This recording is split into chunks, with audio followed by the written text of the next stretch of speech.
usikum və nəfsi bitəqvallah. Həm sizə, həm özümə ilahi təqvaya riayət eləməyi, gizlin və aşkar Allahdan çəkinməyi tövsiyə edirəm.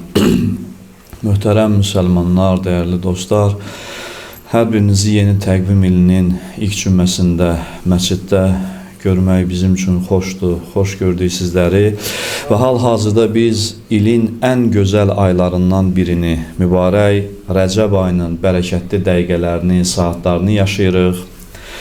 Rəcəb ayı bir ilahi fürsətdir. Mübarək Şəban ayı, mübarək Ramazan ayı, bu 3 ay hər üçü özlüyündə bir dəyərdir, ilahi nemətdir. Allahın gözəl nemətlərini sıralasaq, onların başında bu 3 ay gəlir. Və bu 3 ayın elə bərəkəti var ki, onlar həm bağışlanmaq üçün gözəl fürsətdirlər, həm də mənəvi cəhətdən təmizlənmək, ucalmaq, kamilliyə çatmaq, Allaha yaxınlaşmaq üçün çox gözəl fürsətdirlər. Yəni bu ayları imkanımız olan qədər düzgün dəyərləndirib onun fəzilətindən, mənəvi atmosferindən düzgün istifadə eləmək lazımdır. İmam Sadiq əleyhissalam buyurur ki, Həzrəti Peyğəmbər səlvatullah belə buyurdu: Rəcəb ayı ümmətimin istiğfar ayıdır. Bu ayda çoxlu istiğfar eləyin. Bu Peyğəmbərimizin bizə göstərişidir. Bu ay istiğfar ayıdır, çoxlu istiğfar eləyin. İstiğfar nədir bəs? İstiğfar odur ki, Allahdan bağışlanmaq istəyirsən. Sən ilahi məni bağışla, əstəğfirullaha Rabbi və atubu iləyh. Allahım səndən bağışlanmaq istəyirəm, çünki sən mənim Rəbbimsən və ətubu iləyh və sənə doğru qayıdıram, tövbə edərək sənə doğru qayıdıram, sənə tövbə eləyirəm. İstiğfar odur ki, günahlarının nəticəsini aradan qaldırmaq üçün çalışırsan. O günahlar ki, səndə nəsə ziyan törədib, mənəvi halvı körləyib, Allahdan səni uzaq salıb, həmin o uzaqlığı çalışırsan ki, düzəldəsən. Tövbə ilə istiğfarın fərqi var. Tövbə ilə istiğfarın fərqi var. Yəqin ki, çoxunuz bilirsiniz fərqini. Bir fərqini mən sizə izah edəcəm. Çoxdur fərqləri, bir neçə fərqi var. Biri budur ki, tövbəni başqasının əvəzindən eləyə bilərsən. Mən məsələn, kiminsə əvəzindən tövbə eləyirəm ki, o bir də bu günahı eləməyəcək. Sizcə bu düzgündür? Xeyr. Tövbəni ancaq insan özü eləyə bilər. Amma istiğfarı başqasının əvəzindən eləmək olar. Mən dua eləyib deyə bilərəm ki, ilahi, başqasının, filan kəsin günahlarını bağışla. Bunu demək olar. İstiğfarı başqasının əvəzindən eləmək olar, amma tövbəni olmaz. İstiğfar daha geniş anlayışdır, tək özümüzə aid deyil, həm də başqalarına da aiddir. Uca Allah Həşr surəsində 10-cu ayədə bir dəstə mömin insanın elədiyi duanı Allah bəyənib, onu daxil eləyib Quran-ı Kərimə, Peyğəmbərinə o duanı nazil eləyib, möminlərin duasını bəyəndiyinə görə. Yəni siz görün, bu nə gözəl duadır ki, Allah onu bəyənir və Quran-ı Kəriminə qeyd eləyir. Həmin dua budur. Həşr surəsi 10-cu ayə buyurur ki, yəqulunə, onlar deyərlər, Rabbənə xfir lənə və li ixfanina. İlahi, bizi də bağışla, qardaşlarımızı da bağışla. Yəni, həm özləri üçün istiğfar eləyirlər, həm də qardaşları üçün istiğfar eləyirlər. Bu ayədə Allah bizə öyrədir ki, hətta dualarınızda belə ətrafınıza qarşı diqqətli olun. Tək özü üçün bağışlanmaq istəməyin. Mən sizə bir sir açıqlayayım. Çoxunuz da bəlkə də bilirsiniz, demişik bir dəfə də deyəsən. Başqası üçün edilən dualar həmişə özü üçün qəbul olacaq. O dua ki, başqası üçün eləyirsiniz, o duanın sizə özü üçün elədiyi dualardan qat-qat çox xeyir olacaq. Yəni Allah başqasına görə, başqası üçün elədiyimiz duanın əvəzini bizim özümüzə də ondan artığını qaytarır. Və əgər birinin, məsələn, mən günahdan uzaq durmasına qarşı çıxa bilmirəm. Tutaq ki, gücüm çatmır bir qardaşımın, bir dostumun, bir əzimin günahdan uzaq durmasına. Heç olmasa dua eləyim onun əvəzindən. Onun üçün istiğfar eləyim. İstiğfarın şərtləri də var. Yəni elə belə asan deyil ki, elə dilinlə dedin, keçdin, getdin, bəsdir bu, kifayət eləyir, xeyr. İstiğfarın şərtlərini Əmir-əl-Müminin Əli əleyhissalam Nəhcül Bəlağəyə baxsaz 409-cu kəlamda Əli əleyhissalam istiğfarın şərtlərini qeyd eləyir bizim üçün. Mən indi o şərtin cəmi birini sizə izah eləyəcəm. 6 dənə şərti var istiğfarın. Birin qismət olsa bu cümlə çatdırıb izah eləyəcəm. Bir nəfər İmam Əlinin yanında əstəğfirullah dedi. Amma bu sözü elə dedi ki, sadəcə dedi də, dilucu, məsuliyyətin dərk etmədən. Əleyhisselam yaxşı bilirdi də bu adamın dediyi dua dildən gəldi, yoxsa qəlbdən gəldi. Ona görə bu saymazyanı elədiyi duanı eşidən kimi, istiğfarı eşidən kimi Əli əleyhissalam ona bir söz dedi. Dedi ki, anon matəmində otursun. Bu ərəblərdə bir ifadədir ki, yəni sən neynirsən sən? Anon matəmində otursun. İstiğfarın nə olmasın bilirsən? Əleyhissalam sual verdi ona. Yəni sənə elə gəlir ki, elə dilinlə dedin, keçdin, bəs elə budur. Ondan sonra ağa buyurdu. İstiğfar yüksək məqamlı bir dəstənin dərəcəsi və məqamıdır. Yəni istiğfarı balaca adamlar eləyə bilmir. İstiğfar böyük insanların halıdır. Kim istiğfar eləyə bilirsə böyük adamdır deməli.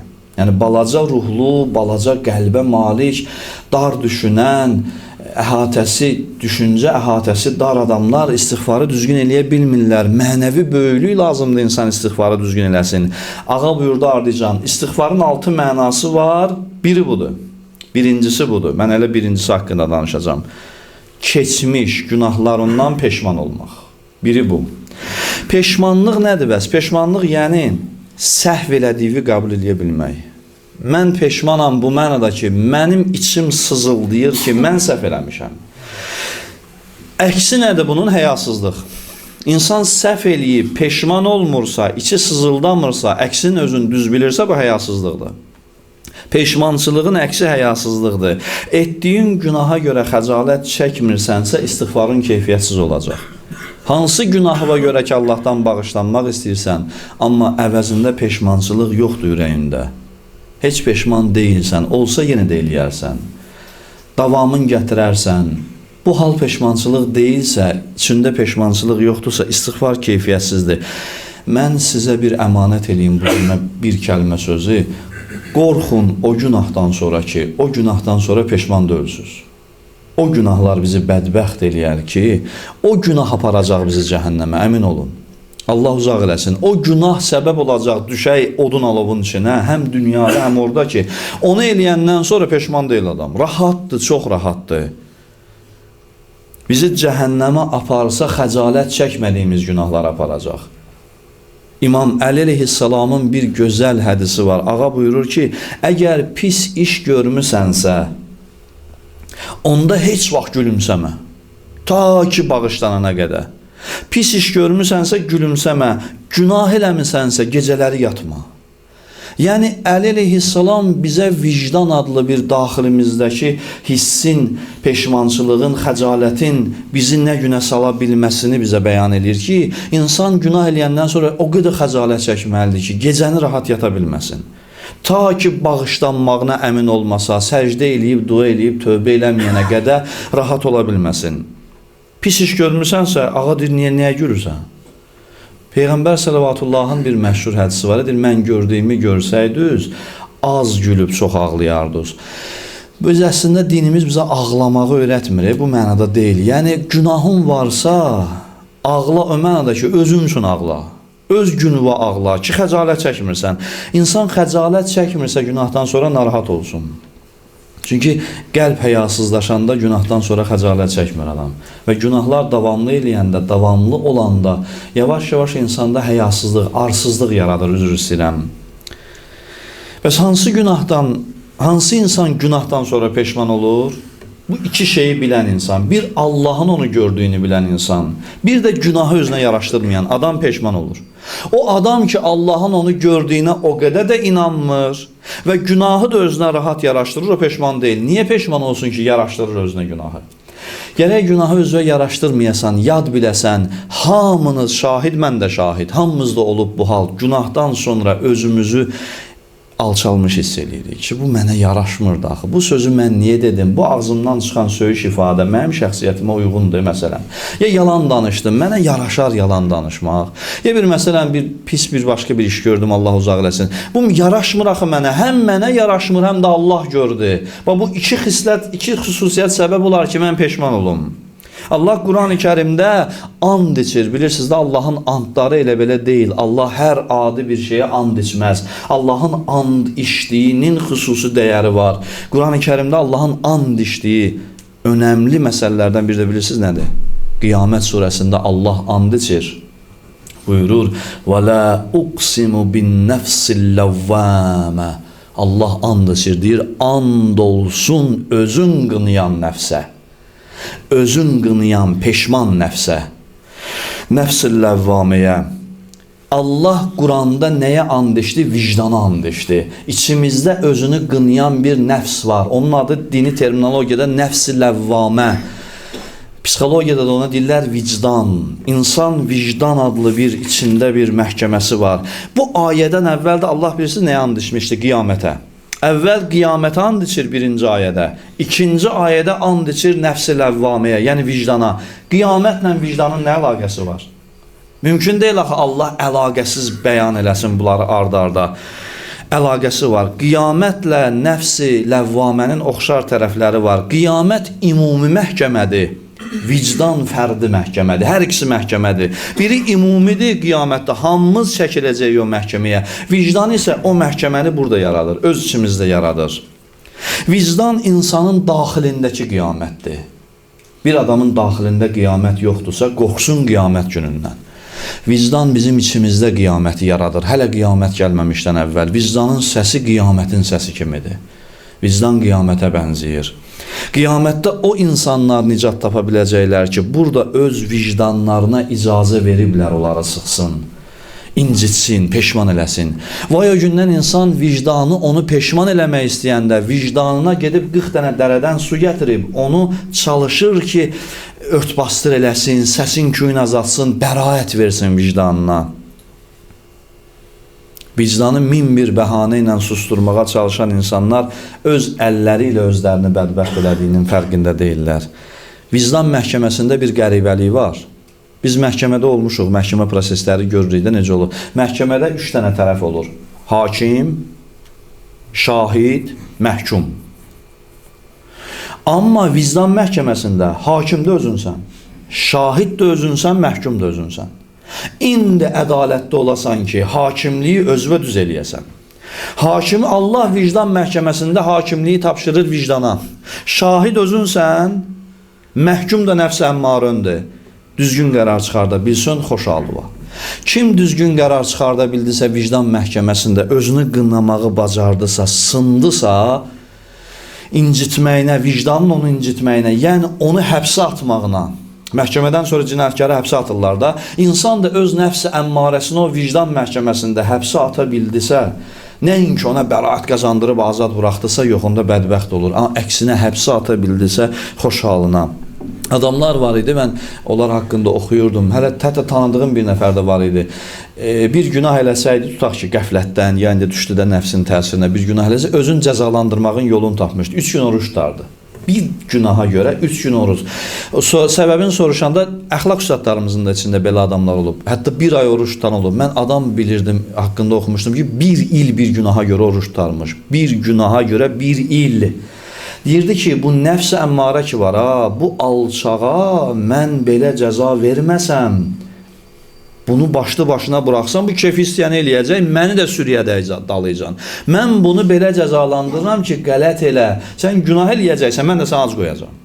Az qoyacam, 1 il az saxlayacam, nə bilim 1 ay, 3 gün az saxlayacam ki, yervi tanıyasan, yervi biləsən.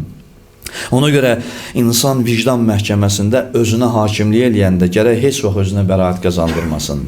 Əxlaq alimləri deyirlər ki, bir günah eləyəndən sonra, bir pis işi görəndən sonra çox rahat oturub çörək yeyə bilirsənsə, gülə bilirsənsə, deməli səndə vicdanın səsin batıran daha güclü bir səs var, nəfs əmmarənin səsi. Hər bir problem vaxtı nəfs əmmarə var gücü ilə neynir? Keçir özünü müdafiəyə, vəkillik eləyir. Nəfs əmmarə nəfsə vəkillik eləyir. Keçir özün müdafiəyə, hardan desən argument tapır, gətirir, deyir sənə. Hətta ən axmaq günahı belə sənin üçün bəraət tapıb qoyar sənin qabağına. Nəfs əmmarənin işi budur. Həmişə də qarşı tərəfi günahlandırır. Ona görə mən sizə bir qayda deyim. Misal üçün, Misalan, birimizə böhtan atdılar. Qoyalım özümü misal çəkim. Götürdülər mənə, eləmədiyim bir işi dedilər. Böhtan dedilər.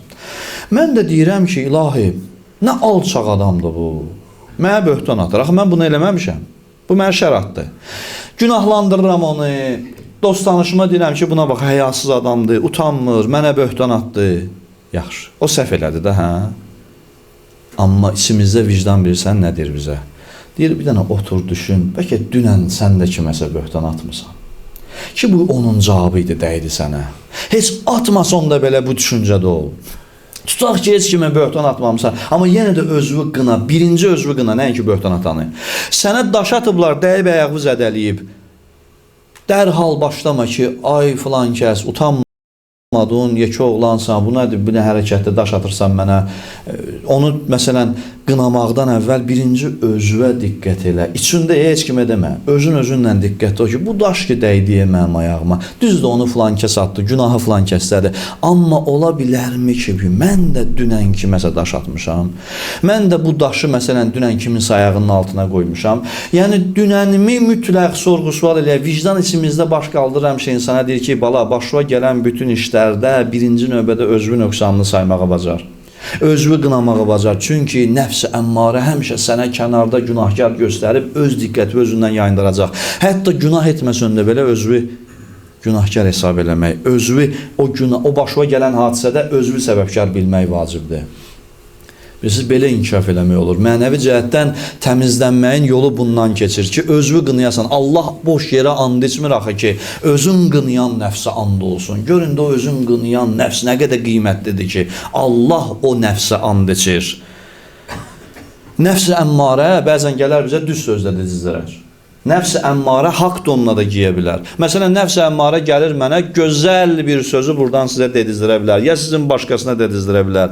O yerdəki düz söz sənin xeyrüvədir, nəfs-i əmmarə onu sənə rahat icazə verər. Denən, xeyrüvəd onsuz, denən.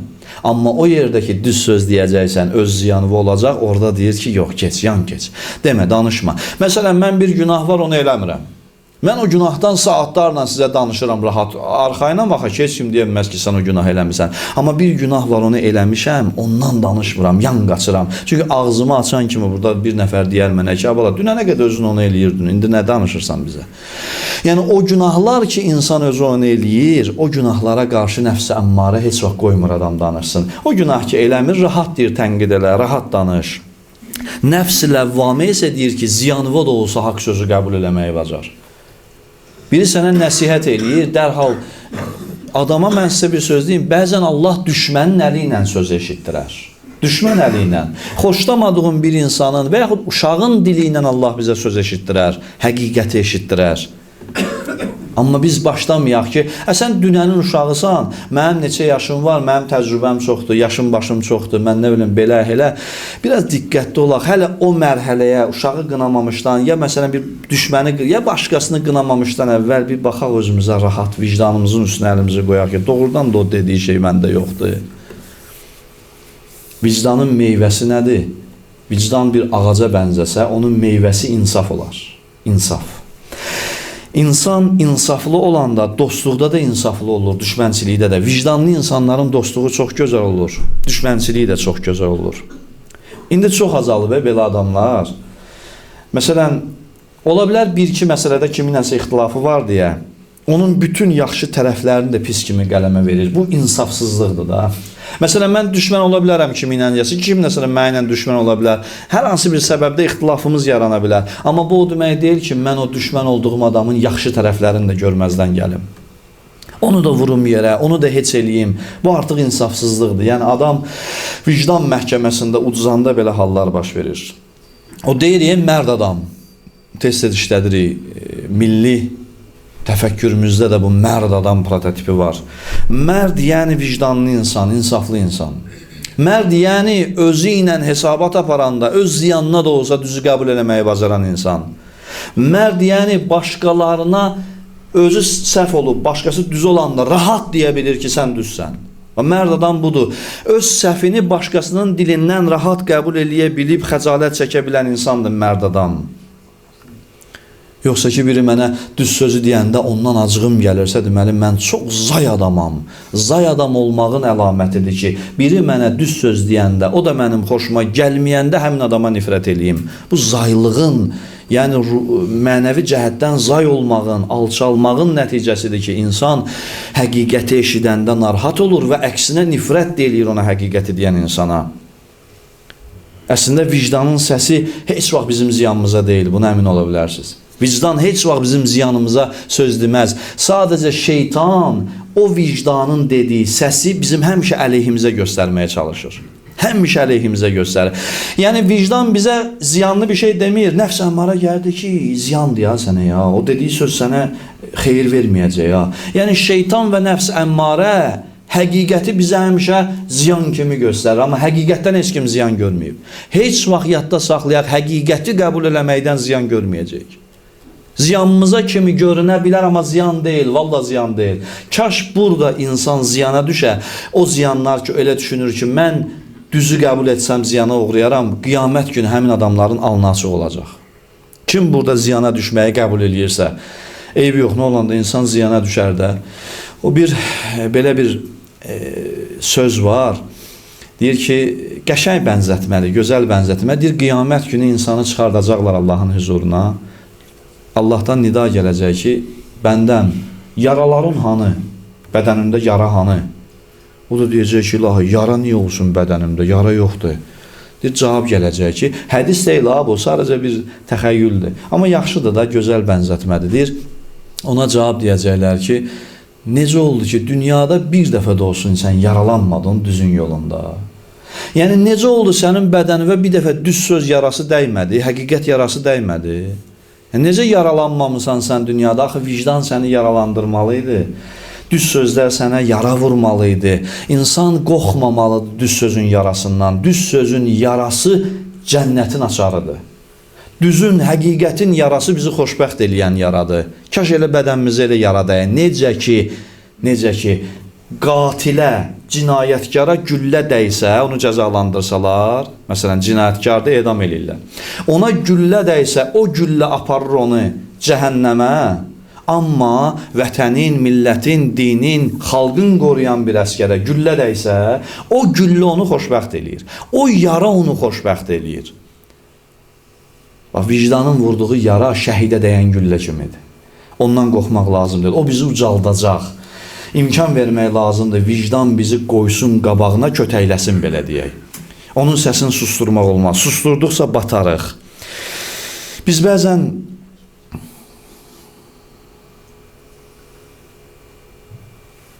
mən vicdanın səsini birisi sadə bir misal çəkimsə nəyə bənzədirəm? Ola bilər sizə gülməli görünər bu bənzətmə. Maşında təhlükəsizlik kəmərini taxmaq üçün sürücünün sağında olur, sərnişinin sol tərəfində. Həmin o kəmərin başlığını taxmaq üçün bir yer olur, bir hissə olur. Elə indi təzə çıxan maşınlar var ki, ora o kəməri taxmayanda siqnal verir. Həyəcan siqnalıdır. O ki, tax da. O niyə tax deyir onu? Sənə görə deyir də, tax ki, təhlükəsizliyindən biraz sığortalanasan, sabah Allah eləməsin, qarşıda bilmirsən elə nə ola bilər. Sən yaxşı sürə bilərsən, biri gəlib sənə dəyə bilər, o səni qorusun, qol qaburğon sınmasın, sükana sıxılmayasan. Sən də neynirsən? Onun səsini kəsmək üçün bir dənə başlıq tapırsan, taxırsan ora, səsi kəs də. Səsi kəs, kəmər də bir qıraqda qalıb. Və vicdanın bəzən səsini kəsmək, o təhlükəsizlik kəmərinin başına o taxdığımız o balaca dəmir parçası kimidir. Biz elə bil onun sözünə qulaq asmaq əvəzinə səsini kəsməklə məşğuluq. Səsin kəsdin ziyanı kimə dəyəcək? Sənə. Vicdan səsi kəsiləndə ziyan gəlib özümüzə dəyəcək. Ona görə də bəzən İnsan məsciddən də, bəzən moizədən də, bəzən xütbədən də, bəzən yaxşı dostdan da, ruhanidən də niyə inciyir? Səbəbi budur ki, məsciddə eşitdiyi söhbət, ya o dostunun dediyi söz onun vicdanını oyadır. İnsanların çoxu, bəziləri vicdanlarının səsini eşitmək istəmirlər, narahat olurlar və bu narahatçılıqdan qaçırlar. Narahatçılıqdan qaçdıqları üçün də gedib günaha düşürlər. Çox günahların yaranma səbəbi vicdanın səsini yatızdırmaq üçündür. Vicdan oyananda insan narahat olur deyə bezir xütbədən, narahat olur deyə istəmir ona kimsə nəsihət eləsin. Bugünkü söhbətimizin nəticəsi bu oldu ki, Rəcəb ayı istiğfar ayıdır. Allahın bizə tövbə etmək üçün, bağışlanmaq üçün verdiyi bir fürsətdir. Və istiğfar odur ki, insan bağışlanması üçün Allahdan dua eləsin. Bağışlanması üçün Allahdan istiğfar etsin və heç vaxt nəfs-i-ləvvamənin, vicdanının onu sındırmasından, sıxmasından, incitməsindən qorxmasın. Qorxun o gündən ki, vicdanı susturmağa çalışacaqsınız. Vicdandan qorxmayın. Vicdan nə qədər sizi sıxsa bir o qədər böyüyəcəksiniz. Ona nə qədər qulaq assaz, o içinizdə nə qədər böyük qiyamət yaratsa, həqiqi o qarşıdan gələn qiyamətdə üzü ağ olacaq. Öz vicdanımızla üzü ağ, üzbəüz dayanmağı bacaraq, onun sözünə, onun fikrinə, onun bizi incitməsinə icazə verək ki, qulaq asaq ki, qiyamət günündə üzü qara qalmayaq. Uğur qazanmaq üçün, bu ayın bərəkətindən məhrum olmamaq üçün içimizdəki vicdanın səsindən qaçmayaq. Allah bizi hər bir zaman öz nəfs-i-ləvvaməsinin səsi ilə nəfs-i əmmarəsini məğlub eləyib, onu nəfs-i mütməinnəyə çevirməyi nəsib eləsin inşallah. Bismillahirrahmanirrahim. İzə cəə nəsrullahi vəl-fəth və rəaytən nəsə yədxulunə fi dinillahi əffəcə fəsəbbih bihamd rabbikə və estəğfir. İnnehu kənə təvvəbə.